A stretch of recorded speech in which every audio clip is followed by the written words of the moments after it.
Since Minecraft made the switch from large yearly content updates to smaller, more frequent drops, I've seen a lot of people say that the game drops give us less content than the updates ever did. I've even seen people in the community claim that Mojang changed to the drops model so they could make their lives easier by releasing less content. The definition of a scam is a dishonest scheme to gain money or possessions from someone fraudulently. As Minecraft gives us all the updates for free, they can't really be scamming us. But I want to look into this, and it's kind of a two-pronged question. One is, are game drops actually leaving us worse off than the updates did? And also, what made them switch to game drops? Is it all a ploy so the lazy Mojang devs can have more days off?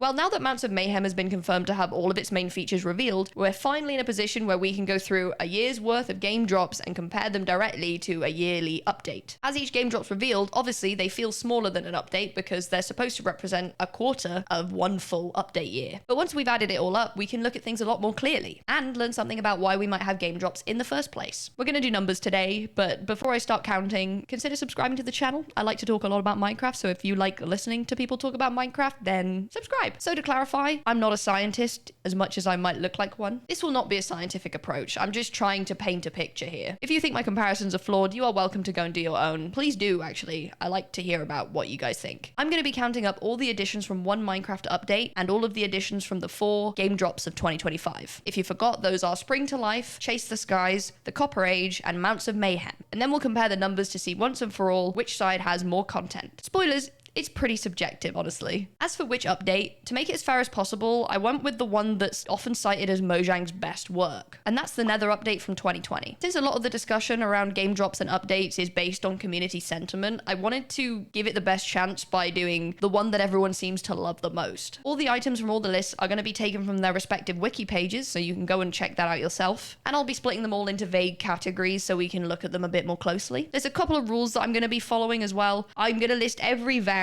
from every block. This is the only fair way to do it. That doesn't mean that I'm just deciding what counts as a block and what doesn't. It might bloat the lists a bit, but it is the only way to keep it fair. Also, I'll only be including additions that were added to both versions of Minecraft, so no parity updates. Let's start with the obvious, blocks. Remember, every variant of every block is included separately. It's up to you to decide what counts and what doesn't for you. Firstly, the Nether update added 67 blocks. Gonna leave you with that one. That includes the 2 new wood types, Crimson and Warped, and all the blocks that come with that, and all of the Blackstone variants, because that was a whole collection. The 4 game drops together added 68 blocks. However, 42 of them are copper oxidization stages. You know, waxed, oxidized, weathered, you know the one, there's loads of them. So whether each of those count as an actual block is up for debate, but I had to include them all. So the Nether update added a bigger variety of blocks. And notably, Chase the Skies added just the 1 dried gas block, and Mounts of Mayhem isn't adding any blocks at all. So while the numbers technically show the drops as being just ahead, there's arguments can be made on both sides as to what counts as a block. For reference, when I did try collapsing all of the blocks so I only counted Blackstone and Crimson planks as blocks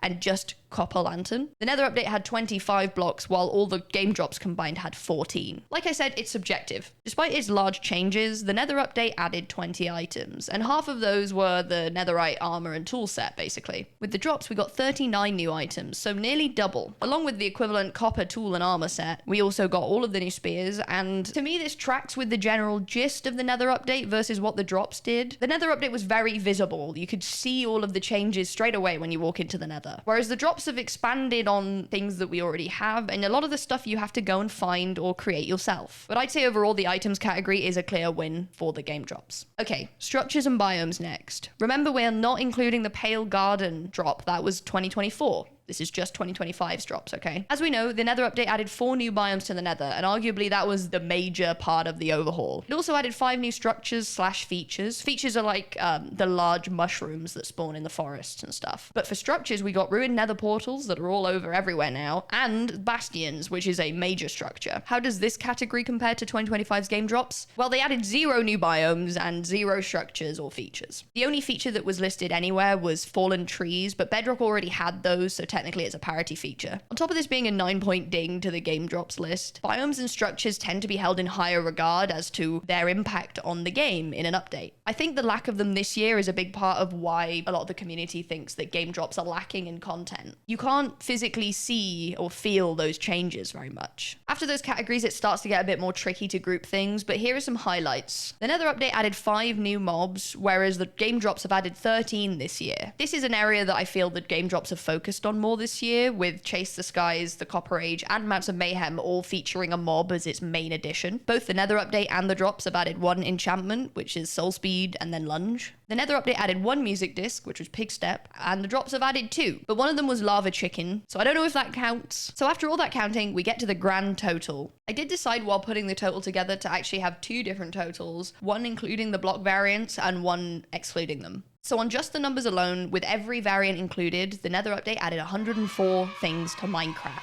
And the 4 game drops added 126 things. Without the block variants, the Nether update added 62 new things to Minecraft, while the game drops added 72. So in both versions, on paper, the game drops actually added more content than one of Minecraft's most beloved updates did. But in practice, it's still debatable how much new content there is. You could argue that the Copper toolset is just filling an obvious gap, while the Netherite toolset is a whole new tier above Diamond. And remember, 4 of the things on the Nether update list were entire biomes. So really, there's not an exact equivalence to be drawn between the two. There's also mechanics, piglin trading, auto-sorting. There's not really a place to slot them in, and they're not on the lists. So maybe, contrary to what the community thinks, Mojang switching to drops was so we could get more content overall. But I think there's more to it than that. I was actually expecting the Nether update to win here, and it might have won anyway, in your opinion. But there's a whole other category on the wiki that I have not included in the main list. The changes. These are not new pieces of content, these are changes made to the existing game per update. The Nether update has 5 listed changes. These are things like changing the zombie pigman to be called the zombified piglin. The game drops combined have 41 changes. This gives us the largest disparity between the two, and I think it can tell us more about why game drops might have been introduced. The Nether update was released in 2020, when Minecraft was still in the midst of major overhauls and additions. A lot of the game was in a similar state as it was back in beta, so the logical course of action was to go in and transform all of those pieces. The Caves and Cliffs update overhauling the overworld generation. The introduction of the Deep Dark to populate that new underground level. There was lots of room in the game to add things. But of course, the more they do that, the less space they have to work with. Mojang can only add so much to what they already have before it starts to hit a bloat stage. Something that was already becoming a complaint from the community in the last few updates before they changed to drops. Hence, the switch to game drops. I talked about one reason why they made the change in my Mounts of Mayhem video, but it stands to reason that Mojang needed a way to reduce large content updates because they didn't have enough left to add. I'm not forgetting about the possible end update here, but that is only one thing. There's only one more thing that people are asking for. Instead, the drops have let the devs go back and look at what they already have and improve on it. The fact that there are 8 times more changes this year than there were in 2020 exemplifies that. You might be thinking, well, of course they have. They make changes every update, and they've done that 4 times this year versus once. And to that I say exactly, and that might be by design. The game drops give them 4 chances per year to figure out what the game is lacking and make it better. So now we have lodestones and leads being easier to craft, saddles are now craftable, camels now spawn all over the desert, and horses can swim, etc. The question I'm wondering is, are the increased changes a nice side effect of the game drop system, or were they the main purpose of it? I think they've clearly pivoted to have more of a what is Minecraft missing attitude than a what cool new massive thing can we add. Things like the first flying and underwater mounts when we have multiple land mounts, and a more accessible auto sorter for people that want to do that but don't understand redstone. I feel like those things can only be added when they're looking really closely at what Minecraft currently is. So what have we learned from all of this counting? Well, on paper, the game drops are at least comparable to even the most bountiful of updates. Remember, these are released 4 times a year. If they had released all the game drops in one big 2025 update, I don't think the community would have a massive problem with that. Especially if they'd included all 40 of the changes they'd made rather than 5. And like I said in my other video, while the content in the game drops is spread thinner than it was in the updates, it means that more attention can be spent on lots of different parts of the game throughout the year. As always, I love to read your comments about what you think about all of this. Why do you think the drops came about? Do you think we got more with the updates or the drops? And what kind of drop are you hoping to see when we go forward? Thank you you so much for watching. Subscribe if you want to see more. I know it's been a little while since my last video, but I am back now and I am ready to yap more. I also stream on Twitch regularly, so if you want to, I am twitch.tv/bekyamon. That was too much counting for me. Go play Minecraft, guys. Bye.